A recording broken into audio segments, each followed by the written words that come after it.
mañana porque cada uno de nosotros hemos recibido tu misericordia, hemos visto tus obras, hemos tenido el privilegio de verte obrar en nuestras vidas. Y Señor, queremos suplicarte que la esperanza que tenemos en Cristo, de que pronto volverás,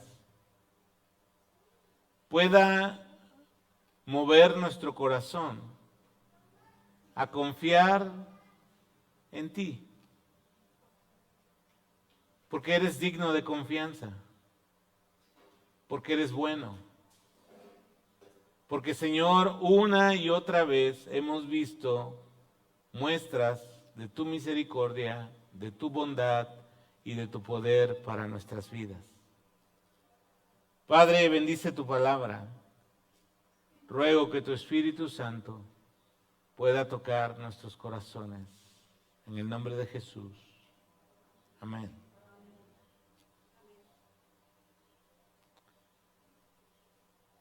Hay una historia que seguramente la has escuchado o te la he platicado en alguna otra ocasión, sobre un famoso equilibrista llamado Charles Baldwin.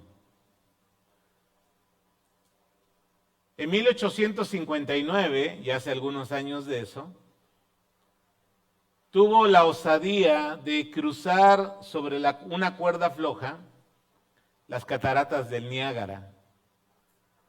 Y yo sé que quizá muchos de nosotros nunca hemos visto esa hermosura de la creación de Dios, pero realmente era algo espectacular lo que hizo este hombre. De hecho, él se dedicaba profesionalmente al equilibrismo y lo anunciaban y las multitudes iban a ver esta hazaña que Charles Baldwin realizaba. Incluso cuentan que algunas ocasiones llegó a cruzar con los ojos vendados y también llevando una carretilla en sus manos. En cierta ocasión, cuando cruzó las cataratas con la carretilla en sus manos, le preguntó a la multitud si creían que era capaz de pasar con una persona sobre la carretilla. ¿Y qué creen que dijo la multitud? Todos dijeron, sí. A ver, todos dijeron, sí, ok. Y entonces Charles Baldwin dijo, bueno, requiero de un voluntario. Y yo quisiera preguntarles, ¿quién de ustedes hubiera levantado la mano?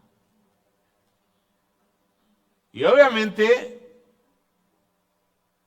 nadie levantaba la mano hasta que un hombre llamado Harry Colcord, que era el representante de Charles Baldwin, lo conocía bien, lo había visto cruzar tantas veces no solo las cataratas del Niágara, sino otros lugares donde hacía equilibrismo, y él podía confiarle su vida a este hombre en este acto temerario. Y así lo hizo. Su representante, Harry, se subió a la carretilla y cruzó con el equilibrista al otro lado de las cataratas. Realmente, hermanos, esa era confianza. Y quiero decirte que caminar con Dios es un acto de confianza.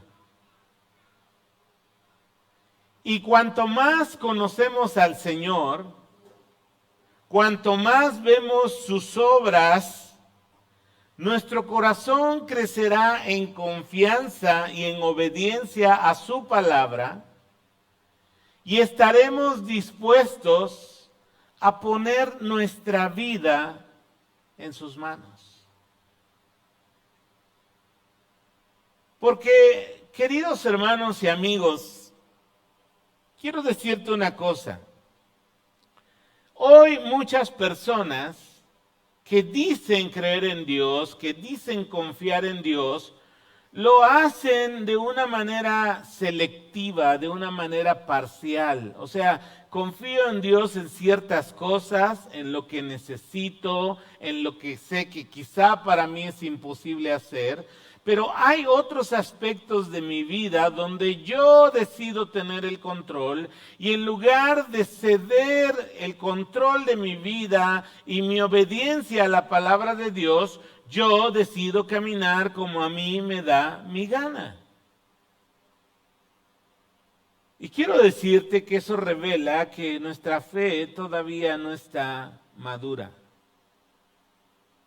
Porque si confiáramos en Dios de una manera plena, ¿confiaríamos en Él a veces sí, a veces no? ¿O cuándo confiaríamos en Él? ¿Cuándo confiaríamos en Él? Todas las veces. Porque lo conocemos. Porque lo hemos visto cruzar la cuerda floja, ¿verdad? Por llamarle así, de la fe. Porque hemos visto sus obras en nuestras vidas. Porque hemos visto su obra en la vida de otros. Y lo que Él ha hecho en el pasado es una base sólida para poder confiar en Él hoy, en nuestro presente y en el futuro. Y en esta mañana que vamos a comenzar el último capítulo de Segunda de Tesalonicenses, quiero decirte que la esperanza que tenemos en Cristo nos va a llevar a confiar de una manera más plena, más profunda en nuestro Dios. Y ese es mi deseo y mi oración para ti en esta mañana. Así que abre tu Biblia, por favor.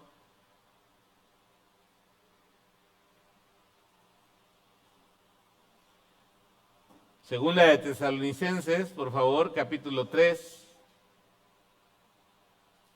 Y hoy solo vamos a avanzar de los versículos del 1 al 5.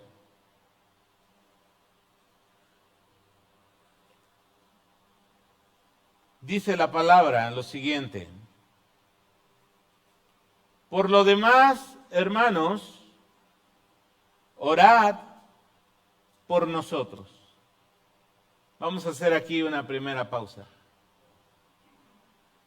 El apóstol Pablo con frecuencia pedía a otros creyentes, y lo podemos ver en varias de sus epístolas, apoyo en oración. Y quiero decirte que Pablo era sincero cuando pedía este apoyo a los hermanos. Orar unos por otros, hermanos, es una de las formas más prácticas en que podemos mostrar el amor de Cristo hacia los demás. Orar es un privilegio que hemos recibido por la gracia de Dios. El pastor Chuck Smith le llama nuestro glorioso privilegio. Y aquí en la pantalla quiero que veas una frase que él escribió en uno de sus libros. Dice lo siguiente: la oración es la actividad más importante que puede realizar un cristiano renacido. Debería encabezar tu lista de prioridades. Por favor, lea conmigo esta frase nuevamente. La oración, todos juntos por favor, la oración es la actividad más importante que puede realizar un cristiano renacido. Debería encabezar tu lista de prioridades. Y es verdad. Pero lamentablemente, como lo hemos platicado en otras ocasiones, por alguna razón, como parte de la lucha espiritual, hay hábitos espirituales, ahora le llaman disciplinas espirituales, que sabemos que son buenísimas, que son de bien para nosotros, pero no las practicamos.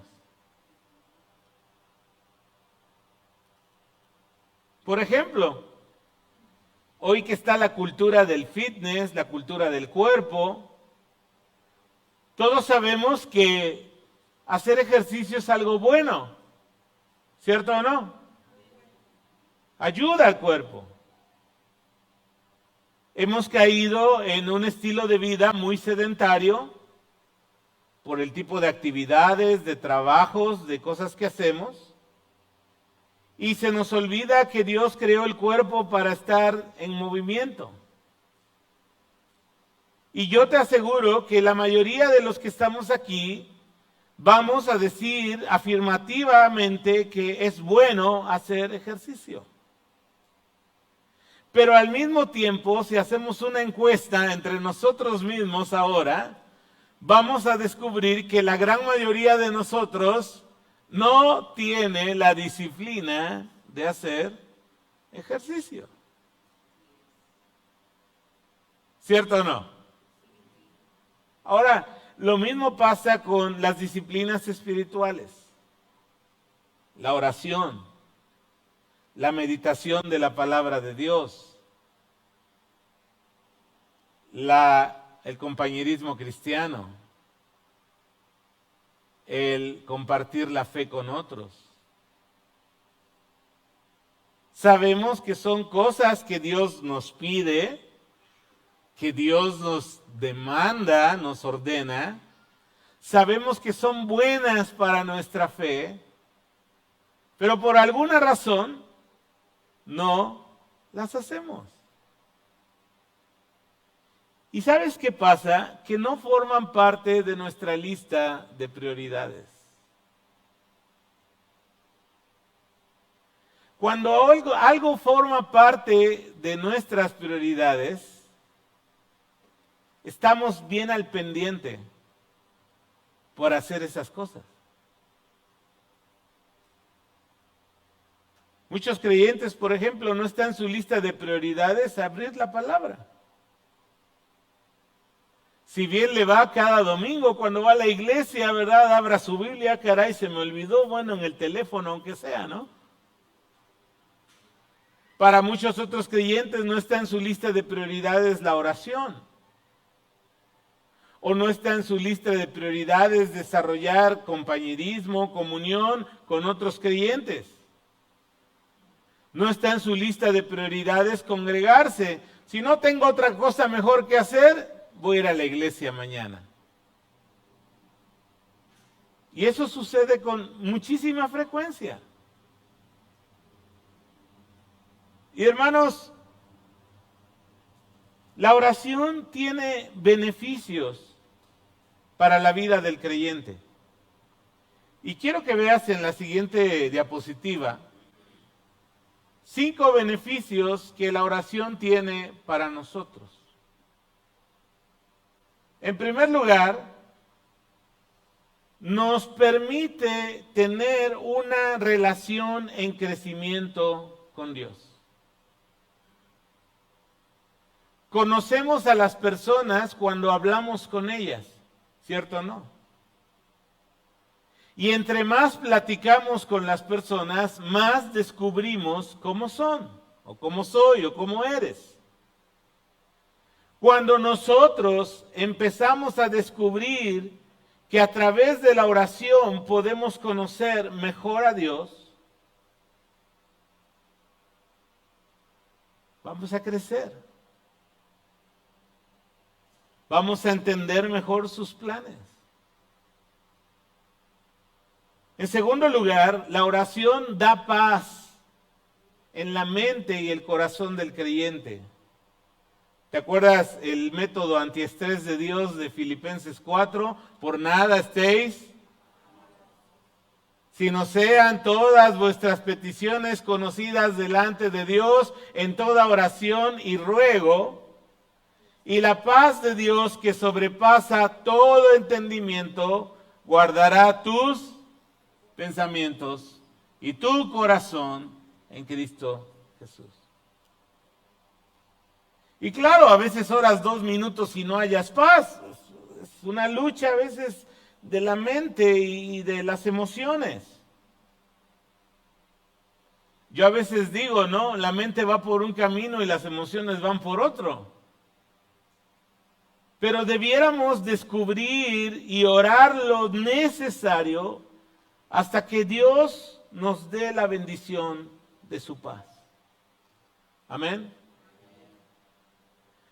Pero mejor corremos con el psicólogo, mejor corremos con el amigo de la esquina, mejor busco alguna terapia, ¿verdad?, de meditación. Y mira, hay cosas que son buenas, no quiero despreciar lo que el mundo hace para encontrar paz y tranquilidad, porque hay cosas que tienen que ver con asuntos fisiológicos, pero Dios promete su paz a aquellos que le buscan en oración.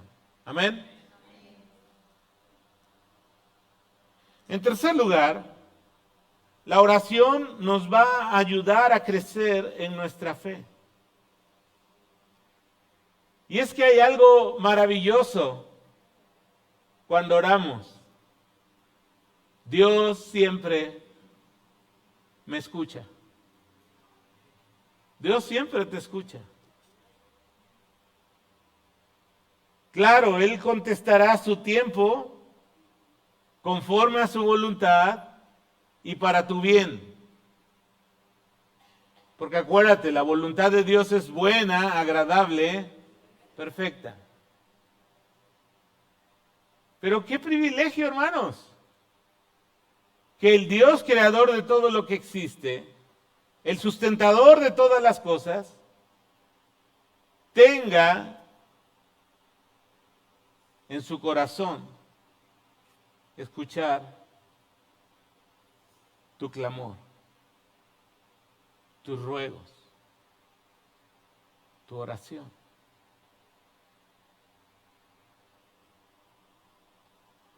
La oración, hermanos, también desarrolla la paciencia. No lo traigo aquí, pero Dios nos enseña a ser pacientes a través de la oración. Ok, sé que Dios me escucha, pero voy a aprender a esperar cuando Él conteste. Y mira, yo sé que somos una cultura que no lee, una cultura que no escribe, pero sería extraordinario, y es un desafío que quiero dejarte, que llevaras como un diario de oración. Y que pudieras anotar cada vez que Dios contesta algo. ¿Y sabes qué? Descubrirías que Dios contesta mucho más de lo que te imaginas o de lo que llegas a entender.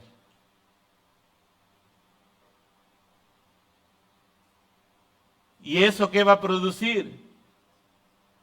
Que yo pueda aprender a ser paciente y a buscar más a Dios en oración. Porque la oración eficaz del justo, dice Santiago, puede mucho. Dice NTV, me gusta cómo lo traduce, da resultados maravillosos. En cuarto lugar, la oración nos va a dar guía y dirección para la vida. Para esos asuntos donde estamos confundidos, esas situaciones que no tenemos claro qué decidir o qué hacer, busca a Dios en oración. Y Él ha prometido guiarte por el camino que debes andar. Y en quinto lugar, hermanos y hermanas, amigos, un beneficio de la oración es que a través de ella somos parte de la obra de Dios. Porque podemos sostener con nuestras oraciones a aquellas personas que están siendo usadas por Dios para llevar el Evangelio y el crecimiento de su obra. Y quiero abrirte mi corazón. Yo como pastor necesito realmente de tus oraciones. Te pido que ores por mí. Y mira, no quiero que ores por mí para que yo sea exitoso, ni para que sea reconocido en el medio cristiano. Quiero que ores por mí para que sea fiel al Señor, fiel al enseñar su palabra y fiel al amar y alimentar la grey que el Señor ha puesto bajo mi cuidado. Eso es lo que te pido. Y agradezco las oraciones de muchos de ustedes por mí, por el equipo que cada semana está sirviendo para que la obra de Dios siga adelante. Por favor, no dejes de orar por mí, por mi esposa, por mi familia, porque tus oraciones nos sostienen, hermanos. Tus oraciones nos llevan a perseverar. Tus oraciones, estoy seguro que en los momentos de debilidad, en los momentos en que quizá hemos querido tirar la toalla, Dios nos ha sostenido a través de tus oraciones. ¿Puedo contar con tus oraciones? Gracias. Segunda de Tesalonicenses capítulo 3, segunda parte del versículo 1. Pablo pide las oraciones de los hermanos en Tesalónica con dos propósitos. Dice el versículo, la parte final del versículo 1, para que la palabra del Señor corra y sea glorificada, así como lo fue entre vosotros, y para que seamos librados de hombres perversos y malos, porque no es de todos la fe. Vamos a hacer una segunda pausa aquí. Hermanos, Pablo desea que la palabra de Dios corra, que se difunda constantemente de una manera rápida, que esa palabra sea recibida como algo de alto valor entre los no creyentes.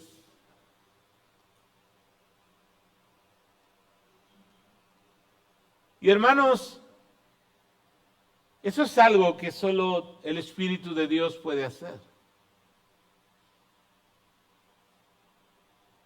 Porque es el Espíritu de Dios quien usa su palabra para hacer lo que ningún ser humano puede hacer.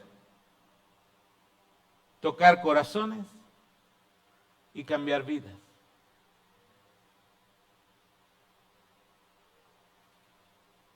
Porque Dios hace eso. Dios lo hizo conmigo. Y si tú eres del Señor, Dios lo ha hecho contigo.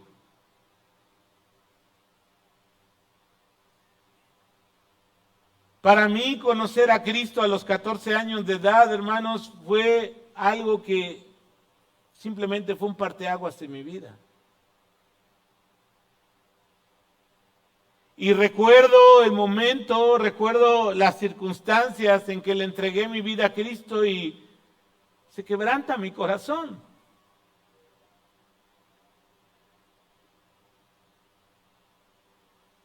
De recordar el amor que Él ha tenido por mí, la manera que Él me alcanzó, la gracia que tuvo al llevarme a las personas correctas, que me pudieran amar y hablar del maravilloso Salvador que tenemos en Cristo. Hermanos, amigos, cuando tú ves al Señor, eso cambia la vida. Nunca más vuelves a ser igual. Y hay tropiezos, hay luchas, hay momentos de desierto, hay etapas de desánimo, pero lo que Dios comenzó, lo va a terminar. Y ahí está grabado en nuestros corazones por el Espíritu Santo que Él ha puesto en los que somos de Él. Entonces, hermanos, nuestra responsabilidad como creyentes es predicar la palabra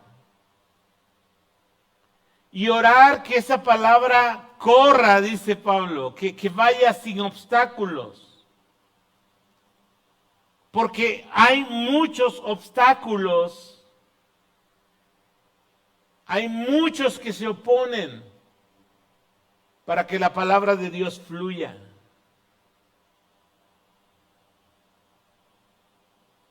Pero nuestra responsabilidad es tirar la semilla. Y Dios se va a encargar del resto. Amén. Mira, aquí traigo una pequeña tabla. Acuérdate de la parábola del sembrador. Mateo capítulo 13. Un sembrador salió a sembrar, dijo el Señor. Y parte de la semilla cayó, a ver si te acuerdas, en el camino. Y vinieron las aves, se comieron la semilla y nunca dio fruto. Otra parte de la semilla cayó entre pedregales. Y esa sí germinó. Pero cuando vino el calor del día, como no tenía raíces profundas, simplemente se marchitó y se secó. Otra parte de la semilla, dijo el Señor Jesús, cayó entre espinos. Y también germinó la palabra, pero los espinos, la mala hierba, ahogaron la palabra y finalmente nunca dio fruto. Pero una parte más de la semilla, ¿dónde cayó? En tierra buena. Y ahí sí, la semilla fructificó y dio fruto, dice el Señor, a 30, a 60 y a 100 por uno. Y Jesús da una explicación a sus discípulos que sigue siendo pertinente y desafiante para todos nosotros. Porque aquí el punto sería, ¿qué clase de tierra soy yo? Y examinar si realmente la palabra ha dado fruto en mi vida. Del lado derecho de la tabla viene el tipo de persona en la que cayó cada una de las semillas. La que cayó junto al camino y vinieron las aves y comieron la semilla, son aquellos que oyen la palabra del reino, pero fíjate bien, no la entienden. Ahora, ese entendimiento no es por coeficiente intelectual, no es por inteligencia humana. Es esa falta de entendimiento se da porque el Dios de este siglo ha cegado el entendimiento de los que no creen para que no le resplandezca la luz del Evangelio. Y por esa razón, hermanos, podremos hacer escuelas bíblicas de verano, podemos hacer alcances evangelísticos, podemos repartir 1 millón de folletos en nuestra ciudad, podemos regalar nuevos testamentos, pero si no está el Espíritu Santo y nuestras oraciones suplicando porque Dios pueda quitar ese velo del entendimiento de los que no le conocen, simplemente no va a ocurrir nada. Porque este es un asunto espiritual.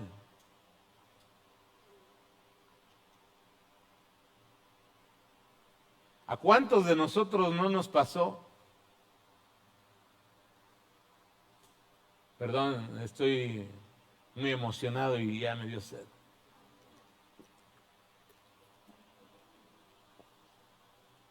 ¿A cuántos de nosotros no nos pasó que antes de conocer a Cristo agarrábamos la Biblia y no entendíamos nada? ¿Y qué es por inteligencia? Es la revelación del Espíritu Santo. Y quiero decirte que alguien oró por ti. Y entonces el Espíritu de Dios te quitó el velo.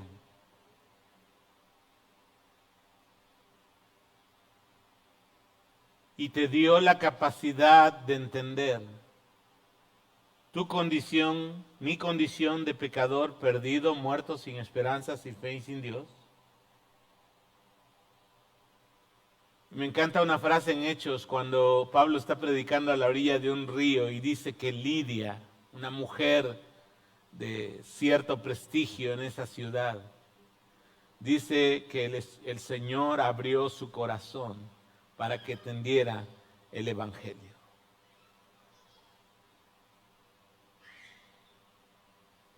Pues hermanos, la gran mayoría de la gente es aquella que la semilla cae en el camino. Pero luego viene otro grupo de gente, el que cayó entre pedregales. Ese fue el que oyó la palabra, fíjate bien, la recibe incluso con entusiasmo. Pero ¿qué dice el Señor Jesús? Al venir la aflicción o la persecución por causa de la palabra, ¿qué pasa? Tropieza. Se desanima. Pastor, es que antes de yo venir a la iglesia me iba mejor. ¿Eso crees tú?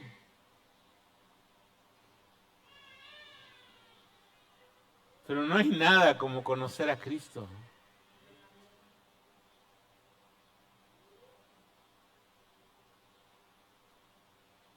Pero muchos eso les pasa. Son animosos, vienen 2, 3 meses con entusiasmo, les llega una prueba, se van.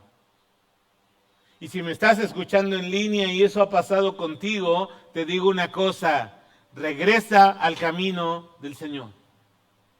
Porque no hay mejor cosa que seguir a Cristo. Y quítate de excusas, quítate de que no tengo dinero, no tengo tiempo, me siento desanimado, estoy cansado. Nada de eso es realmente una justificación para no caminar con nuestro amado Salvador Jesús día a día. Y eso de que yo me entiendo a Dios a mi manera y aquí yo en mi casa, ese es un cuento que te has inventado en tu mente porque la Biblia claramente te dice, no dejes de congregarte como algunos tienen por costumbre. Palabra de Dios. Y te felicito por estar aquí el día de hoy. Y luego vienen los que cayeron entre los espinos. ¿Qué dice el Señor? Esos también crecieron. O sea, el segundo y el tercero entendieron la palabra. Pero ¿qué pasa con el tercero? El afán de este siglo y el engaño de las riquezas, ¿qué hacen? Ahogan la palabra. Y se hace infructuosa. Y sabes, muchos creyentes hoy están bajo el ataque del enemigo para hacer infructuosa su vida espiritual. Ok, ya eres creyente, pero no vas a dar fruto. Y entonces te entretiene con lo que sea. Hay pastores que hoy juega la selección mexicana. Va a haber un América Cruz Azul, ¿no? Y justo a la hora del servicio. Es que me invitaron a una fiestecita y... ¿Sí me explico? ¿Pero qué tiene que ver con nuestras prioridades? Pastor, el domingo es el único día que me puedo levantar tarde. ¿Y? ¿No vale la pena sacrificar para Dios y decir, Señor, mira, el único día en que me puedo levantar tarde, me voy a levantar temprano porque te amo y quiero honrarte?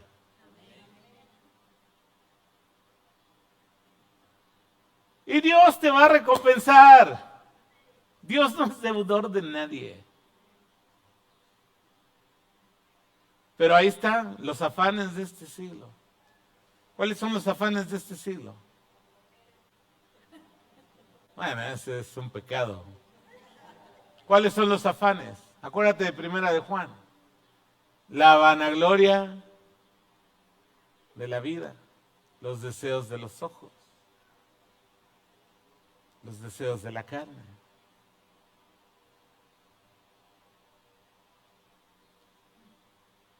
No provienen del Padre.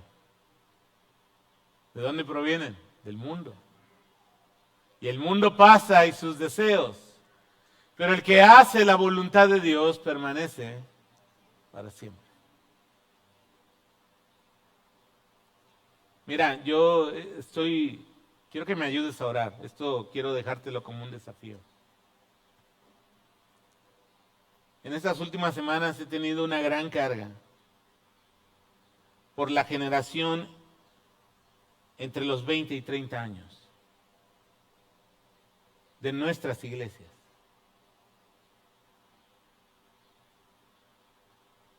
Muchos nacieron en el Evangelio, recibieron a Cristo quizá en su adolescencia, pero el ímpetu de la juventud es tan fuerte que les lleva a alejarse de Dios.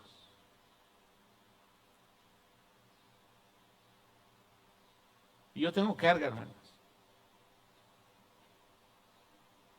Esta semana he estado orando por ese tema.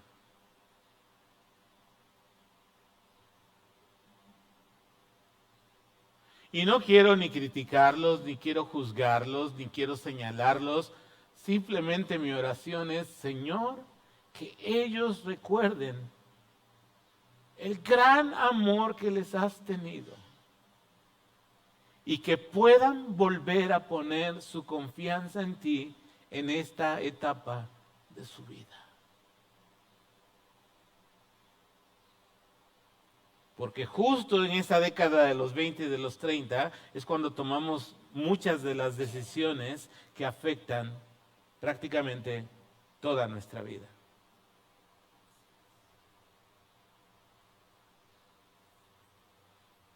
Y joven, señorita, que estás entre 20 y 30 años, estás aquí hoy en la iglesia, te felicito, te abrazo. Quiero decirte que te amo en Cristo, que he orado por ti para que permanezcas y sigas caminando en el Señor. Y finalmente, los que cayeron en buena tierra. esos son los que dan fruto. Fruto para la gloria de Dios. Fruto para bendición de nuestras propias vidas.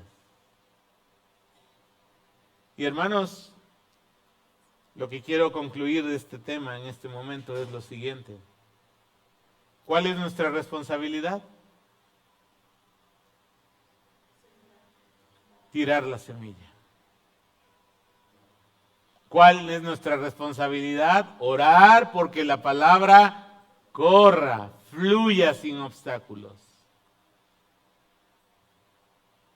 Y ruego al Espíritu de Dios, quiero verte obrar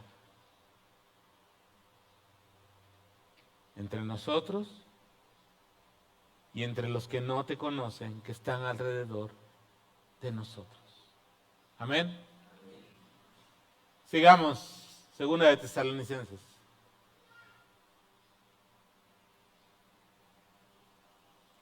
La segunda cosa que el apóstol Pablo dice es que oren para que seamos librados de hombres perversos y malvados.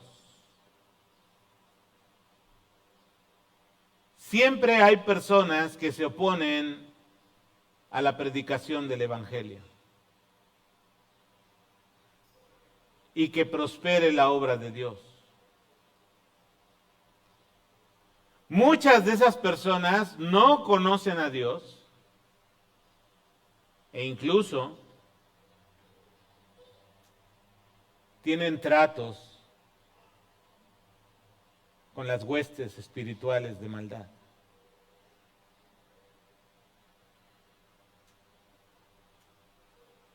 ¿Tú crees que nunca han lanzado un conjuro? ¿Tú crees que no hay gente afuera o incluso adentro que ha invocado espíritus de las tinieblas contra mi vida, contra mi familia?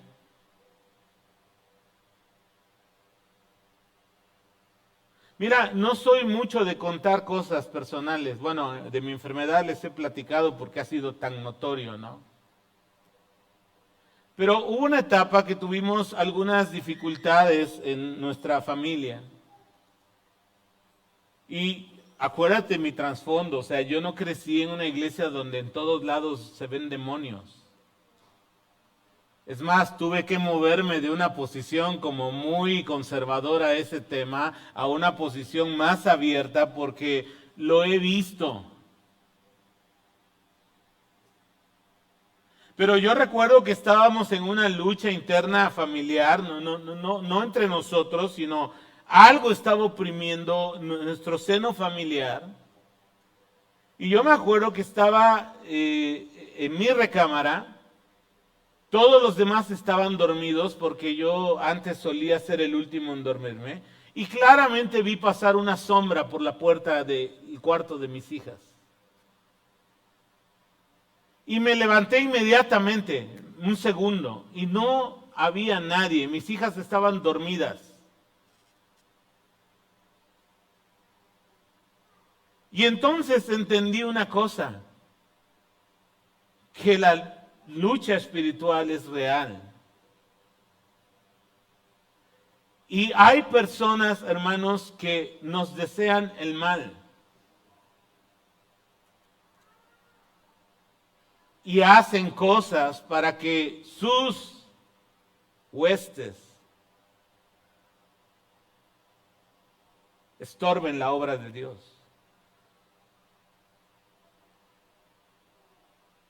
Pero quiero decirte una cosa. La soberanía de Dios es tan grande que el diablo mismo no puede tocar a nadie si Dios no lo permite. Cuando el justo Job fue tocado por la calamidad y la enfermedad, fue porque Dios lo permitió. Cuando Pedro, el apóstol, aquel que declaró, tú eres el Cristo, el Hijo del Dios viviente, iba a enfrentar esa noche de previo a la pasión de Cristo, el señalamiento de que también él era discípulo. Acuérdate lo que le dijo Jesús: Pedro, te han pedido para zarandear tu vida. El diablo mismo. Pero yo he rogado que no falte tu fe. Por eso necesitamos tus oraciones.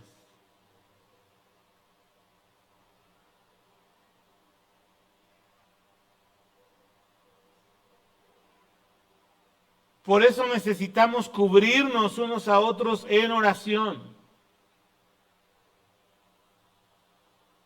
Porque hay quienes se oponen, pero hay condenación para ellos en esta vida y en el juicio de Dios. Esas personas son usadas por el enemigo, fíjate bien, para estorbar, para distraer, para desanimar y para dividir el cuerpo de Cristo. Así que si tú conoces a alguien que de repente te está distrayendo en tu caminar con Cristo, enciende las alarmas. Probablemente ese es su propósito.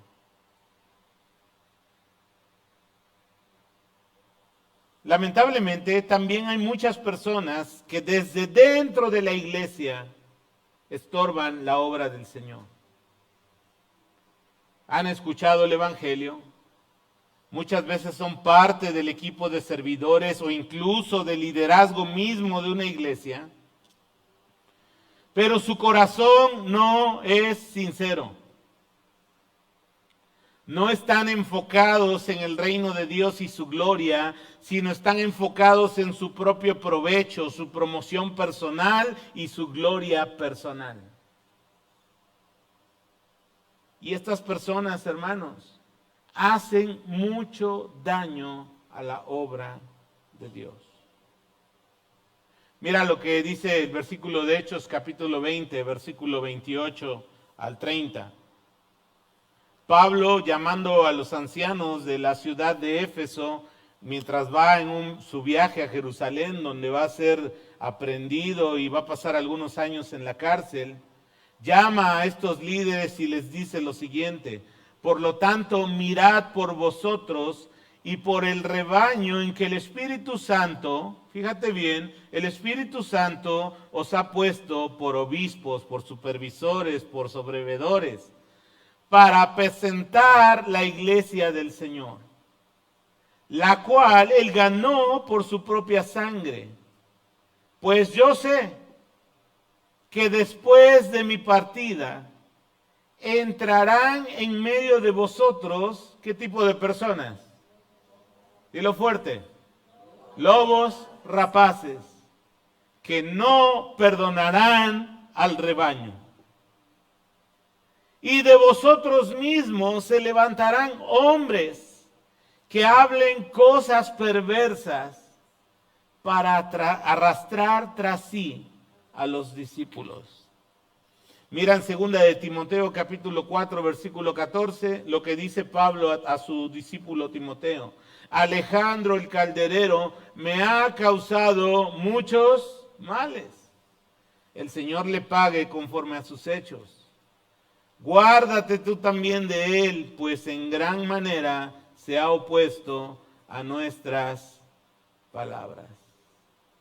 Y Pablo termina el versículo 3 de el versículo 2 de este versículo diciendo: porque no de todos es la fe. Así que, hermanos, la cosa se pone difícil.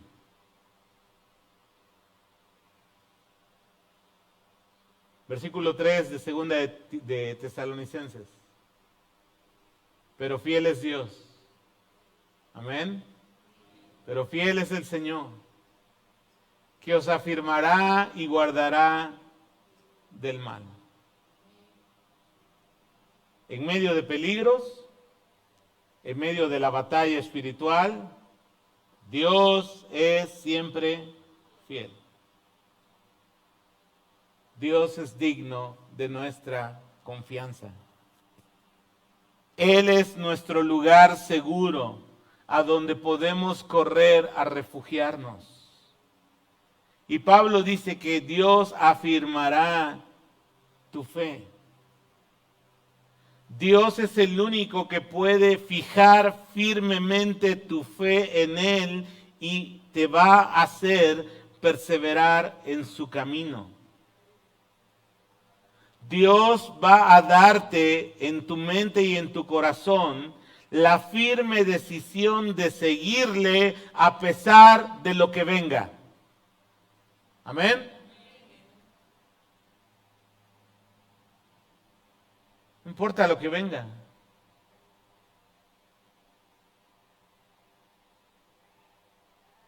El Señor es bueno.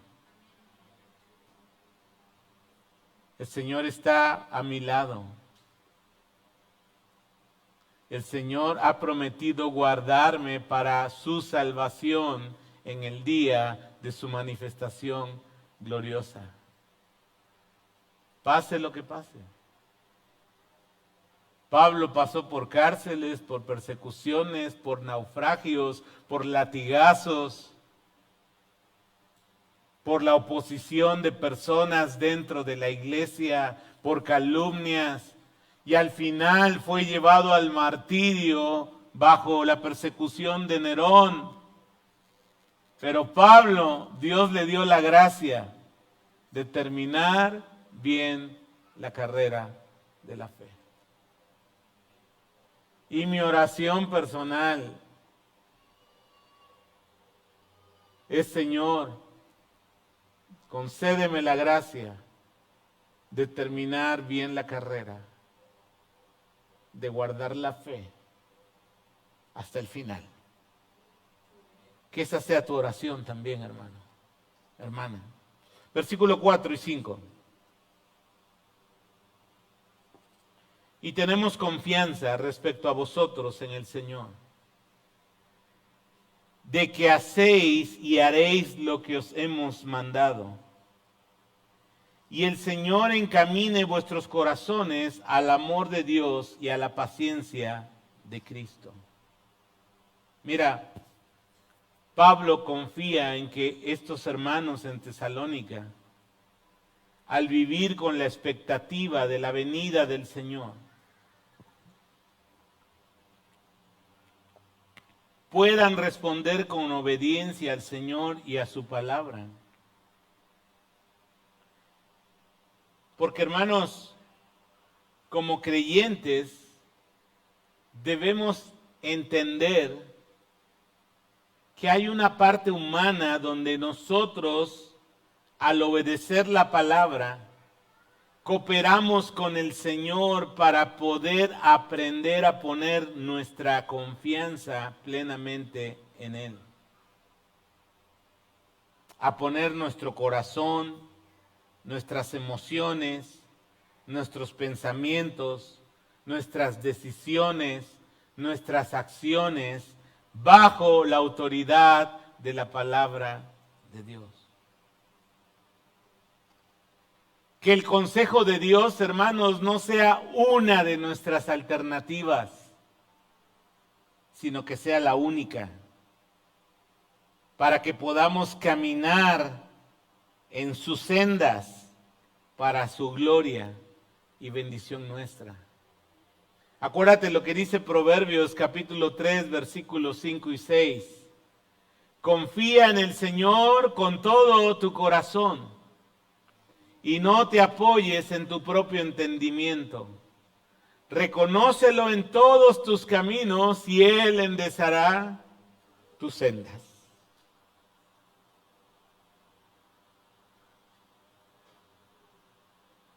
Y hermanos, termina el texto diciendo: el Señor encamine vuestros corazones a dos cosas: al amor de Dios y a la paciencia o perseverancia de Cristo. Y esas son dos marcas de la verdadera fe: amor y perseverancia. Repítalo conmigo: amor, perseverancia. Esas son dos cualidades distintivas de la verdadera fe. Mira, cuando tú vas a algún lugar a comprar ropa, siempre uno está expuesto a que si quieres comprar algo de marca, te vendan algo pirata. ¿Sí o no? ¿Y cómo se distingue lo auténtico de lo falso? Bueno, a lo mejor miramos la calidad de los materiales, a lo mejor miramos la calidad de los acabados. Algunos traen como ciertos sellos o códigos de autenticidad, etcétera, etcétera. Bueno, dos marcas de la auténtica fe son el amor. Ya vimos en el capítulo 1 el amor hacia los demás. Y en segundo lugar, la paciencia o la perseverancia de Cristo. Que quede bien esto en tu mente. La verdadera fe persevera. El que es del Señor perseverará hasta el fin. Y sí, puede pasar momentos de duda, momentos muy oscuros en su vida. Un Pedro que negó 3 veces al Señor. Pero al final, como dijo una de las canciones que hoy entonamos, la gracia de Dios triunfará en nuestras vidas. Así que, hermanos, que la esperanza nos lleve a vivir confiando en el Señor. Amén. Y hermanos, amemos, perseveremos, porque eso es lo que distingue si somos o no somos del Señor. Terminemos con una oración. Padre, venimos delante de ti, suplicándote que tu Espíritu Santo siga haciendo su obra en nuestras vidas. Que nos demos cuenta de cuánto te necesitamos. Cuánto necesitamos orar unos por otros. Cuánto necesitamos orar por nuestros líderes. Incluso, Señor, te pedimos en tu nombre que puedas permitir que tu palabra corra libremente y también que nos libres de hombres perversos y malvados que se oponen a tu obra. Señor, en el nombre de Jesús y por tu autoridad, si hay personas alrededor nuestro o en este lugar que se están oponiendo claramente a tu obra, en tu nombre te pido que los reprendas y que no logren su objetivo. Que mejor se arrepientan y reconozcan que tú eres el Dios vivo y verdadero, que tú eres el Dios todopoderoso, creador de todo lo que existe, y por tu gracia el Salvador de mi vida y de la vida de muchos de los que estamos aquí. Padre, tú eres la roca de nuestro refugio. En ti podemos confiar y en ti podemos, Señor, descansar en todo lo que hacemos y lo que ocurre en nuestras vidas. Que la esperanza que tenemos en ti pueda darnos esa confianza en que tú eres bueno y eres fiel. En el nombre de Jesús oramos. Amén. Dios bendiga su palabra, hermanos.